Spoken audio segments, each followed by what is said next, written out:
What did her doctors think of this? I mean, did they believe you? Yeah. Her neurologist, he's actually retired now. She's had a bunch of them. Lily's always been studied by professors, typically, all over the world. He was very open to any suggestions that I had about adjunctive therapy with Lilly, because he was very aware that mainstream medicine had failed us. And he was very supportive because he knew my background and he knew that I put in the time, to really understand the implications that could happen or the benefits that could happen. When he saw Lilly, it was very shortly after we had started functional mushrooms. He was completely blown away. He said to me at the time that he was going into retirement and that he wanted to write up Lily's case report, that it was important for that to be published. I'm really excited to announce that did just get published, and we waited a long time to submit it because we wanted to prove that this was lasting. This was a lasting treatment plan for her. We wanted to make sure that she wasn't going to lose therapeutic doses of mushrooms. And it's very encouraging that she's been on this now for 4 years, because a lot of medications lose their therapeutic value. I was going to say, much before that. Does the dosage over time increase, or does it change, or how do you know when to adjust? I have had to. We have had some breakthrough seizures, and it tends to be triggered by environment. Yeah. So she is usually triggered by a new food that we try. I haven't really had to change the dose too much, but I did recently. She was having not her baseline. So right now, Lily still does have seizures. She has one every couple of months, which is remarkable, going from 50 a day to that. But we all of a sudden had this week where she was having like 3 and they were long. And before mushrooms, I would have been 3 a week. This is great. Right. But I added actually another product, and there's a reason why I added that. It's called Chaga, their product, and it's a syrup. And I could easily dissolve it into her water bottle. I didn't want to give her more capsules because I'm giving her a lot now. Yeah. And she hasn't had a seizure since. Wow. Yeah. So I know therapeutic doses of mushrooms work. The range is the unknown. Yeah. And that's where the research has to come in clinical study. It's your story, as we started the interview talking about how moving the story is, and how it starts off as sort of, there's a hopelessness to epilepsy, and not knowing where the end is. But you've taken the story, and this is kind of what I would love for you to, share your journey with us. But so Lilly was your inspiration, right? But you took this experience and this research and you share it with the world, right? It's like your pain has become the solution for a lot of people. And you told a story earlier about, the impact you've had on this woman's life. But okay, so take us through, Lilly is getting better.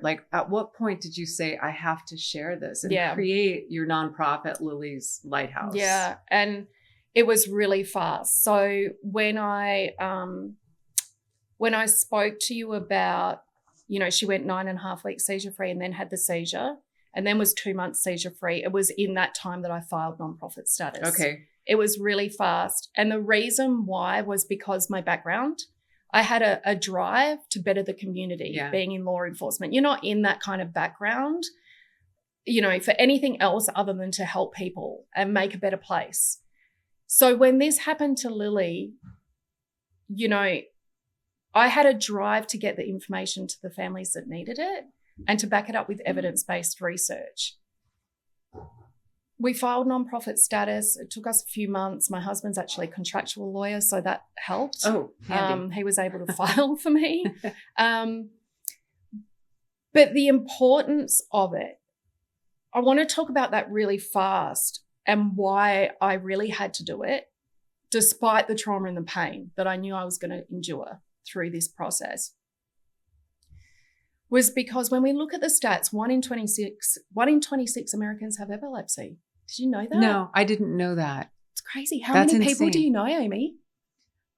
Right? When you think about your circle, Yeah. right? Just your close circle, your colleagues, your sports groups, your community, you know somebody. Yeah. Everybody does. Lily's story is everybody's story, right?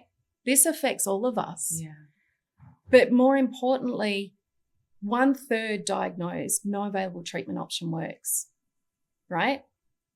So I had a potential solution to a pretty big problem. Yeah.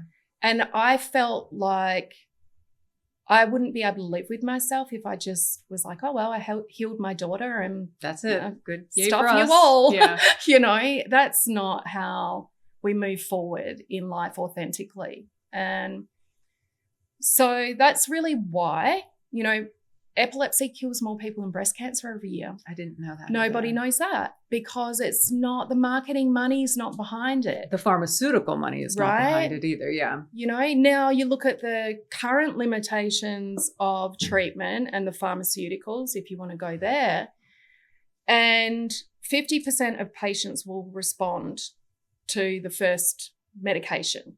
Only 25% will then respond if they fail the first one to the second. Then, if you fail two, you get a diagnosis of drug-resistant epilepsy, right? Which means the likelihood of another pharmaceutical controlling your seizures is, right? That's what Lilly had, and we kept trying, and I wish we hadn't because it was a waste of our time.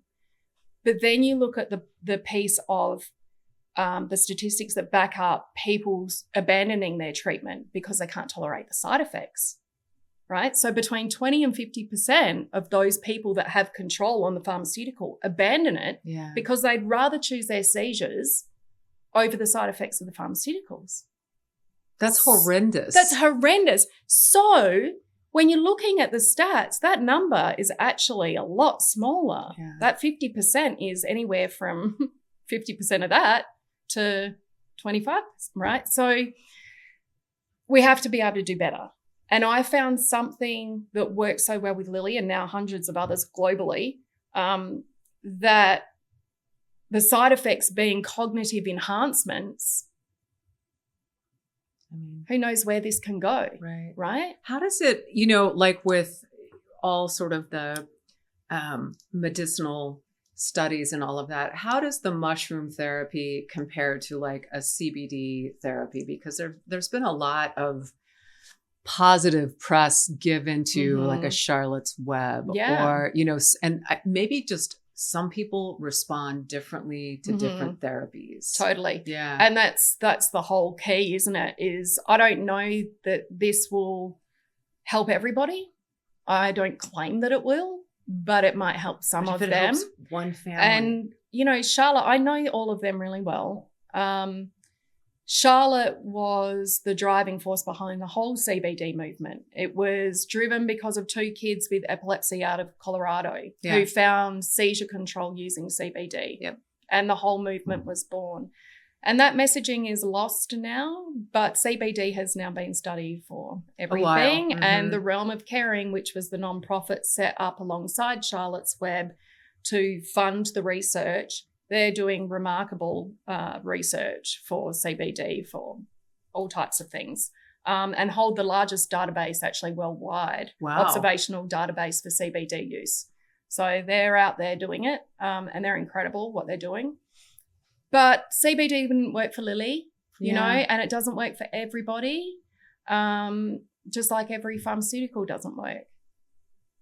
So one of the, you know, thank you so much for sharing your story. And it's, you know, when you're talking to entrepreneurs and startups, like the way you make me feel when you tell that story is at once, you know, like a heartbroken, but also this immense amount of hope, right? Like you have this hope and you have this optimism and this light to your story and what you do. So where do you go now with Lilly's Lighthouse? Yeah, sure. Well, as I mentioned before, we published Lilly's case report in the Pediatric Journal of Neurology. If listeners want to look that up, please do. The title of the publication is Serendipity Can Rule the Day, Remarkable Efficacy of Mushroom Extract Powder in Childhood Treatment-Resistant Epilepsy. So it's quite a title. But, that's a very well-regarded medical journal, and it gets a lot of international eyes and attention. We reported in that Lilly had a 99% seizure reduction, which is just mind-blowing. So that's that. Then the Realm of Caring I was talking about them before, we partnered with them for a functional mushroom study and Unlimited Sciences. So the 3 bodies. We're about to submit the findings of that study probably within the next 2 weeks. It's pretty much there. It's a comprehensive functional mushroom study for people who've been using mushrooms for the treatment of epilepsy. And we're reporting the findings on the study in terms of seizure reduction, count, quality of life, And I think what I'm most excited about with this study is the feedback coming out about quality of life. Because when I think about health and what that means, we're really just trying to feel the best that we can, And when you're looking at people, especially within the drug-resistant epilepsy cohort within that paper, who failed every mainstream treatment available, they have nothing left. They've tried functional mushrooms, and now they're reporting that they're either seizure-free, or if they still are having seizures, they're much shorter, they're having way less of them. This is incredible. Increased cognition, the stories I have. I could sit here all day tell the story and you tell told me you earlier, stories like you said, about these children and the people, not just children, I know, it grown-ups too. Totally. And you said earlier, you said just when I'm so exhausted and I'm like, why am I doing this? Why am I doing this? Yeah. And you get a note like you got today that reminds you totally why what you're doing is so important, And I think that, that's just, it's true for everything in life. But when you're an accidental tourist on this whole mushroom trip, so to speak, I just think it's you remind us what's important, in innovation and disruption and, kind of pushing the boundaries of what's accepted to get somewhere new, Totally. And actually, when I thought about when I was coming on here and going to talk to you today, a couple of weeks ago, I was sort of thinking about, what is an entrepreneur? What, knowing that you had that kind of background, Amy, and what does that really mean? Well, what does that mean to me? What is an entrepreneur? What am I? Because now I've gone from law enforcement to citizen scientist. Your path is not normal. I just want to point that out. Right? But keep going, because I think it's a really important question. And what came out of my mouth was this. Every cause-driven mission comes from the journey that sparks innovation that either leads to a product or idea that causes change. Yeah. It's the journey that I had, all of it. I believe Lilly's journey was meant to happen. I believe that no available treatment was meant to work for her, that the whole purpose was for her to help others. I believe that to my core. Purpose through pain is the saying that I say to myself a lot, because when I was in law enforcement, I would very frequently speak in front of large amounts of law enforcement officers, especially here in America and Canada. And they were all men, and here I was, the foreigner, representing my country, telling them all about whatever. And I was fine doing that. But, every time I speak about this, it brings the trauma up for me. Yeah. It's not gone. And it takes a piece of me every time. Because I'm having to recall and remember how bad Lilly was in order to share that experience, and how we went from being so impaired to now, helping others. And it's the most difficult job I've ever done. This Lilly's Lighthouse is the most difficult but purposeful, right? So purpose through pain. Yeah. Yeah. I think that's, being an entrepreneur doesn't necessarily mean you're a tech company, right? It is a way of thinking and a way of approaching problem solving. And sometimes we're solving our own problems. Right. And by doing that, we're helping an entire community of people, and we are creating a movement and allowing people to think in different ways. That's why I think your story is, and Lilly, the muse for everything that you do it's so important to tell these stories. Yeah. And I think that when I look at Lilly and what she's been through, right? Yeah. I mean, God, being out of her mind, toxic on drugs, like she's drunk, right?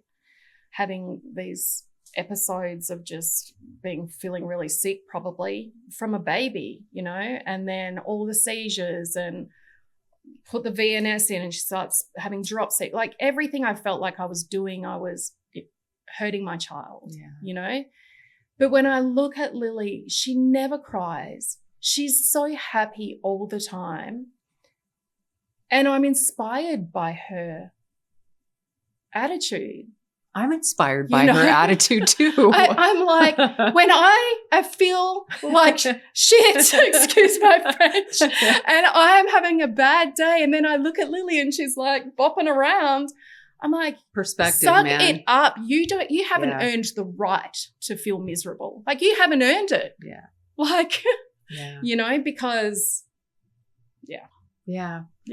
Well, it's an amazing story, and I wish you so much success. I think you should write a book, in my spare time. Yeah, in your spare time, just find a little nook of time, because it's, like what you're saying about entrepreneurship and, the growth through pain, and the what did you call it? Innovation through pain, and all of that is purpose through pain. Purpose through pain is so relevant to all of us as humans and in the human condition. Yeah. And I think you have to just really be, if you're an innovator and you have something that can help people or that's going to be purposeful, and you got to just go with it and trust it and not worry about what anybody else says. Because I've had people laugh at me and, ridicule me and all those things. And I don't care, because and I'm sure I don't you still have haters and trolls. Anything. Yeah. I mean, that's just part of the deal when you're doing something new.